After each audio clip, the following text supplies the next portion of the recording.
What's going on, you guys? It's your boy Jeremy One Sosa, aka Sith Lord Zeke, man, and welcome back to the channel, you guys. Today I'm bringing you guys my Fallen of Albaz slash Shadal slash Dogmatika deck. In previous videos, I told you guys that I'm waiting on the Despia support and stuff like that. Well, it turns out that I really couldn't wait. You know what I'm saying? I wanted to kind of play Fallen of Albaz, so we constructed a deck here. And it turns out that the deck is pretty good. I mean, we had some pretty good matchups against Megalith Drytron, and we had some really good matchups against Sky Strikers. It's weird, but yesterday we just kept running in Sky Strikers, and the wins were like back and forth, back and forth. The turns were like back and forth. So today what we'll do is we'll just go through the deck list, and then also we'll just review a play, and then I'll show you guys my thought process.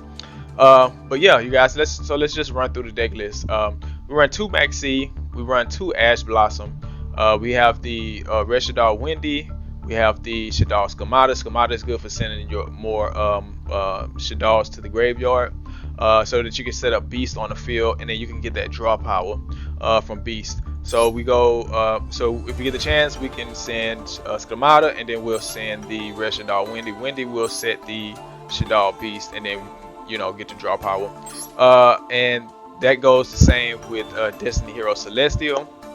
I decided to play Celestial for the draw power. I see a lot of people are playing Dasher. Dasher is really good when you draw into a monster. You can special, I think you additional normal summon or special summon it onto the field and stuff like that. But that's pretty good. But that's not what we need. In this deck we need more draw power. So Destiny Hero Celestial is really good, and then Dynatag is really good because sometimes your opponent might attack into you directly, and then you can just discard them, and you can take no damage, and then you both receive 1,000 damage. And not only that, but he's good for banishing himself for your Destiny Hero Dystopia, boosting your Dystopia by 1,000, and then on your opponent's turn, you can activate Dystopia's effect and pop a card, a face-up card on the field for Dystopia's effect. So this combination I found to be pretty decent in this deck. And then we have the Shadal Ariel. Ariel is really good. So when she goes to the graveyard, you can target 3 cards in either player's graveyard and banish them. So this was really good against the Sky Strikers as well. You'll find this card will come in handy. And then we have 3 of the Dogmatika Ecclesia. We have 3 of the Dogmatika Ecclesia. Ecclesia is really good for searching out your other Dogmatika cards. So we go Fleur-de-Lis, and we'll go Ashiana or something like that. And then I'll explain why I play Fleur-de-Lis, Ashiana, and Ecclesia as well. But moving on, we have the 3 Fallen of Albaz. This guy is pretty much, this is the star of our deck. This is what we're waiting on, like I said, more support for, with the Despias and stuff like that. When the Despia come, we'll play this card at 2. So we'll bump it down to just 2 Fallen of Albaz, because I believe we should be able to get kind of like that recycle ability to like kind of put him back into the deck or back into our hands with the Brandon and Red, I believe it was. I'm not really sure, but one of them would be able to add it from the graveyard back to the hand, if I'm not mistaken. Alright, so we already went over Shadal Beast, we already went over Destiny Hero Dynatag. We have Fleur-de-Lis, and we have Dogmatika Ashiana. So the reason that I'm not running Maximus is because a lot of times when I had Maximus in my hand, Maximus was more so on my turn. You know what I'm saying? It didn't really interact with my opponent, and that's what we need with this deck. This deck is more of like you summon your monster and you just kind of control the board with whether it be Shadal with Shadal Winter, or if you have the Destiny Hero Dystopia on the field, or you have like Dracos Stapelia or something like that. Predator playing Dracos Stapelia. But anyways, that's not what I was trying to get to with this with the Fleur-de-Lis situation. Okay, so a lot of times you'll have Dogmatika Ecclesia on the field. It's hard for your opponent to out her with extra deck monsters because she can't be destroyed, I think, by them. Well, she can't be destroyed by monsters that come from the extra deck or whatever like that by battle. So sometimes they have to have multiple monsters on the field to attack into her, or just like a regular monster to attack into her. And so that gives you time to pretty much once you summon her to the field, she'll search out your Fleur de Lis, and then your Fleur de Lis will or she'll search out your Ashiana if you have Fleur de Lis in your hand. So let's say we have Fleur de Lis in hand, and we searched out the Ashiana some kind of way. You summon when your opponent activates something, you summon Fleur de Lis. Fleur de Lis will negate an effect, and then you have Ashiana as a recovery play. Because a lot of times once Fleur de Lis hits the field, they'll target it because it's the bigger monster, and they'll destroy it. And so when your opponent tries to get rid of the Ecclesia, you can just summon the Dogmatika Ashiana, and once it hits the field, it'll recover the Fleur de Lis for you. And so you have another negate. You have another negate to summon Fleur de Lis onto the field. And another thing about Dogmatika Ashiana is that when your opponent attacks into it, it gains 500. So instead of it staying at 2k, well, all of your Dogmatika cards, they gain 500. So Ecclesia will go potentially from 15 to 2500, and that's if you didn't boost already with Fleur de Lis. So she could potentially go to 2500. So yeah. And that's just the explanation. And when we go into the replay, you'll pretty much see me do that play. Here we have the Jinzuriki, the Star Destroying Kaiju, or whatever like that. We're only playing these two because we haven't got the second and third Nibiru.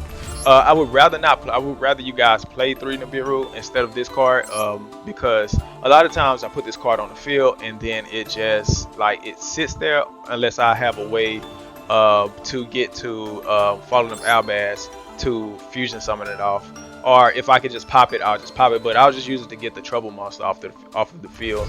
But yeah, try to run Nibiru if you can. Nibiru popped up a lot more, or scenarios popped up a lot more when Nibiru, which would involve Nibiru's interaction. So Nibiru is a lot better than this card. And then this card is just hard to out. It's like a 3300 attack. But even though it outs your opponent, it's hard to out. You know what I'm saying? So it's like, dang,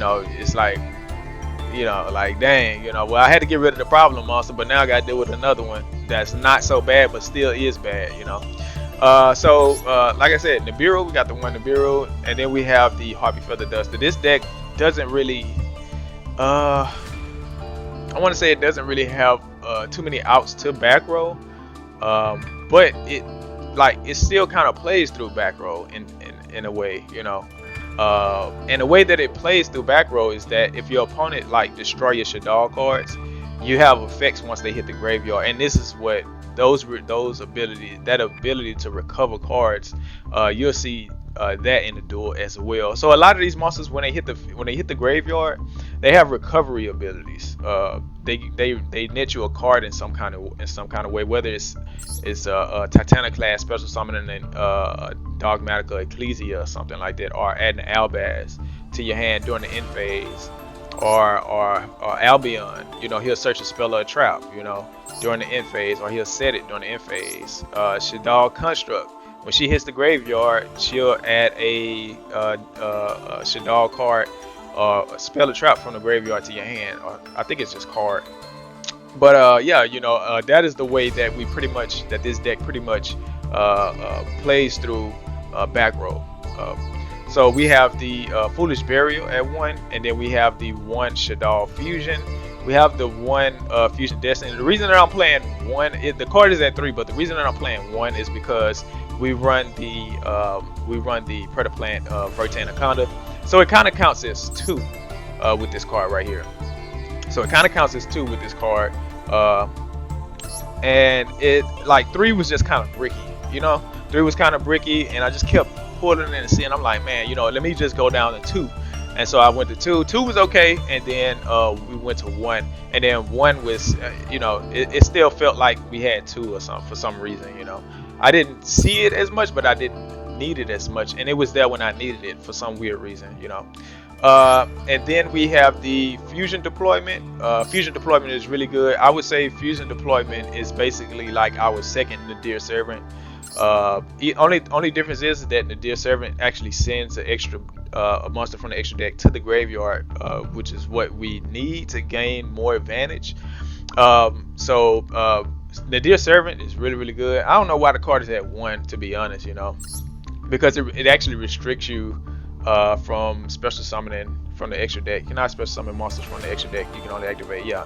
So I'm not really sure why. I mean, I can see you search. I can see a person that's playing a pure dogmatika deck, just searching out more fleur de lis, and then just having multiple negates off of this card, because you would like normal summon Ecclesia or special summon her, because she has the ability to special summon. If it's a monster from the extra deck, you can special summon her. And so yeah.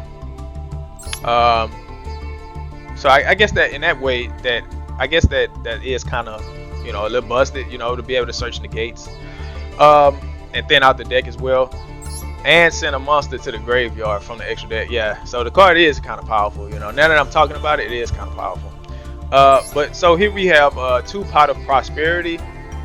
The pots, I had them at 3, but I decided to break it down to 2 because most of the time we only want to send 3 monsters from the extra deck to the banish pile face down once. You know what I'm saying? You don't want to just you don't want to get rid of your whole extra deck, and then on top of that, the card can dig even deeper than 3 cards. It can like, if you banish 6, you can excavate 6 and grab whatever you want. There was a game where I had to excavate 6 just to get a super pilot. You know what I'm saying? And super pilot was like the 5th card.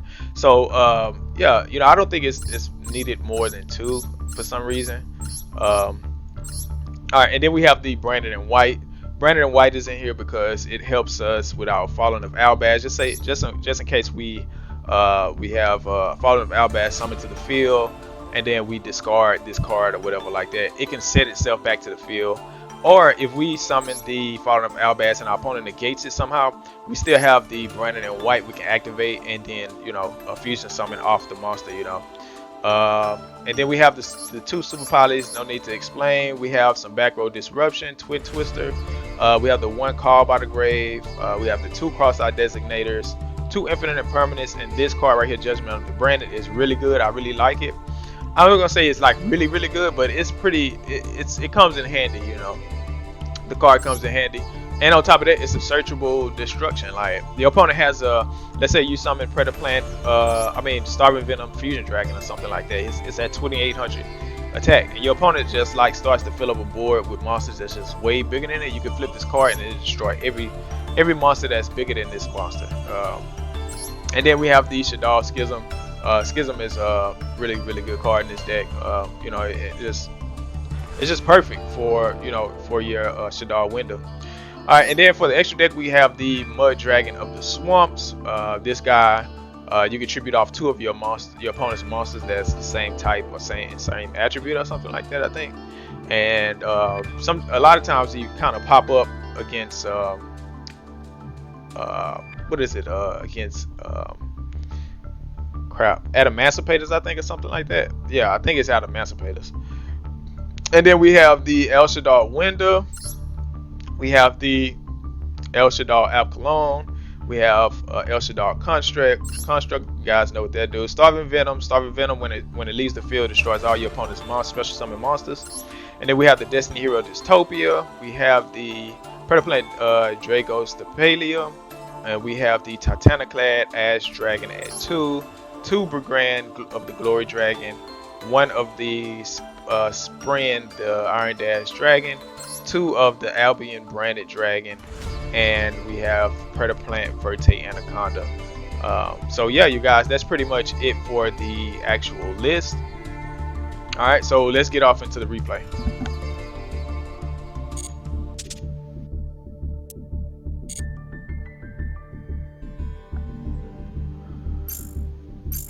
Alright.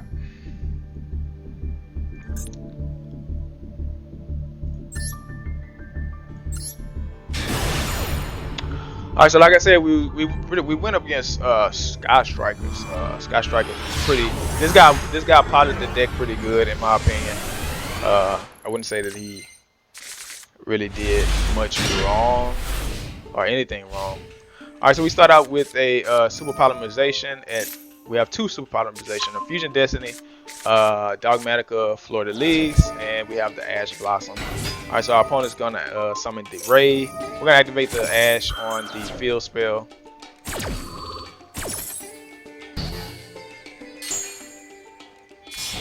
Alright, so he's going to link it off into a Shizuku. Alright, he's going to end his fate. In turn, add a mobilize. I believe that's what that is, right? Engage, I'm tripping. I'm a noob. Alright, Fusion Destiny. Alright, so we send 2 Destiny Heroes to the grave. Oh, and then another additional effect that we get is that when he's summoned, he can activate an effect to burn your opponent for 1600. So that gives you a little boost as well against your opponent. All right, so we boost, go to 3800, and then attack it to our opponent. All right, he's gonna activate the raise effect for his next turn. Summon onto the field. All right, so we max C right here. All right, he's gonna activate this effect to chain to the max C, so that way we don't draw a card. All right, boom. He's gonna summon out the Shizuku. All right, so at this point, he's just really kind of running through his Shizukus. And then he's what is this? The multi-roll. He's gonna activate the multi-roll, target the multi-roll, I believe, and then excavate the top 3, add a ray. All right, so summon or activate. He's gonna add the Widow Anchor. All right. So the more spells go to the graveyard, the further our attack points go down. All right. So he's gonna activate the what is that? The Afterburners. Alright, so we targeted the what is this? The multi-roll. Yeah, we targeted the multi-roll, and then he's gonna negate. So we forced out the negate. This card really, it was the target, but we also wanted to make him use the Widow Anchor as well. Alright, so we're gonna trigger the Florida Leaves to summon onto the field so we can protect ourselves even further. Alright, so good. Now at this point, we just want him to, set as many of these spells as he can, so this way we can get them banished. Because now they'll just get banished from being added back from the graveyard. Alright, so we draw into a Shaddoll Fusion. Alright, we send the so summon the Apollon. We send the Reshaddoll and the Neshaddoll, and we banish 3. Alright, so we want to get rid of some of the spell cards in this graveyard, so when he activates his spells, they won't have so much of an effect, or the effect won't be as potent as it would be. Alright, so he's gonna take, because we targeted the what is this? The multi-roll. We targeted the multi-roll. We was trying to also negate the multi-roll as well. We want to touch on his key cards. Alright, so at this point we set a card, and then we activate the effect of Destiny Hero Celestial with the Destiny Hero Dystopia.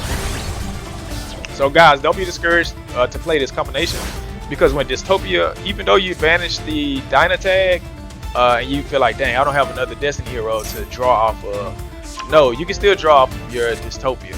Once it hits the graveyard, you can use Celestial, banish both of them. You can draw off of that. Alright, so we're gonna go into maneuver. Alright, and then we're gonna activate, we're gonna chaining 2 to fusion off the Beast and the Apollon. Alright, and then we'll get our effects. He'll pop another, he'll pop the Dogmatika. Alright. Get our effects when we go to the grave. Alright. We got the Foolish Burial, and then we send the Apollon back. Alright, so he's gonna activate Widow Anchor, which is good because we want him to reset it again. So this way we can get the Widow Anchors out of the way, because Widow Anchors is just like, that's a crazy card.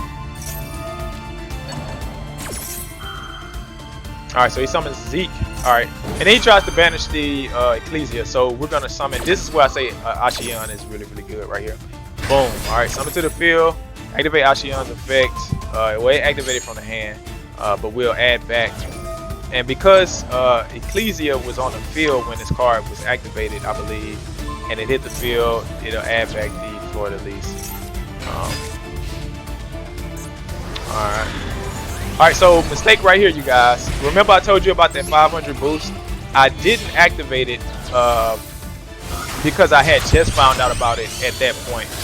When I read the card, I said, dang, you know, it could have boosted by 500. The duel could have been over at that point, because if I would have made it, if I would have boosted to 2500, we would have crashed, and he wouldn't have had the monsters to, or the material to make this, what is this, the Selene?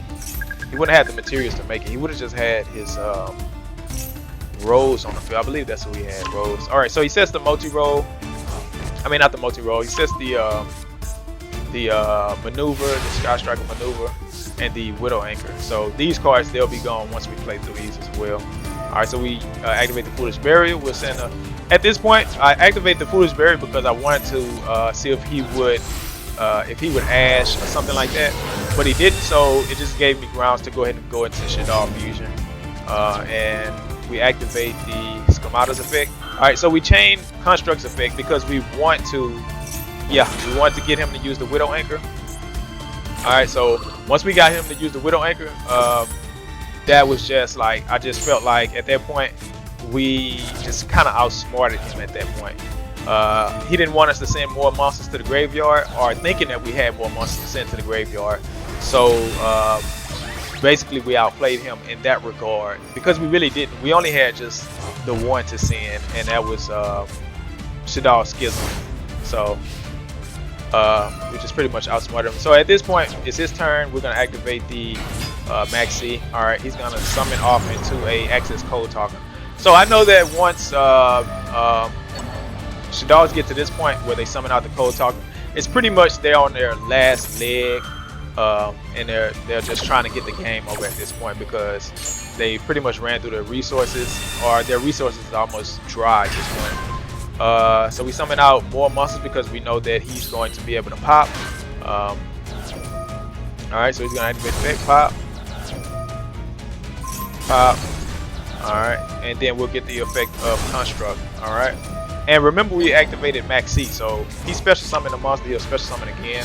But at this point, we already have pretty much what we need. We have the Nadir Servant was just extra. Alright, so we activate the Infinite Impermanence, and we get by by the hairs of our chinny chin chin. Alright. And then he goes to Shizuku. He's trying to get more card advantage, and we're still drawing cards. So, you know, Maxi pretty much helped us win in the end. Even though we still would have had the duel under control, I believe, because of Schism. And then we have the Kaiju as well. We could have went, let me see. Alright, and then we drew into Fallen of Albaz. So boom, here it is right here. Alright, so we send in the Dear Servant because we're not going to use it. We summon out the Starving Venom. Alright. Boom. Alright, we go to 4K. Activate our Brandon and White. Banish, banish. Alright.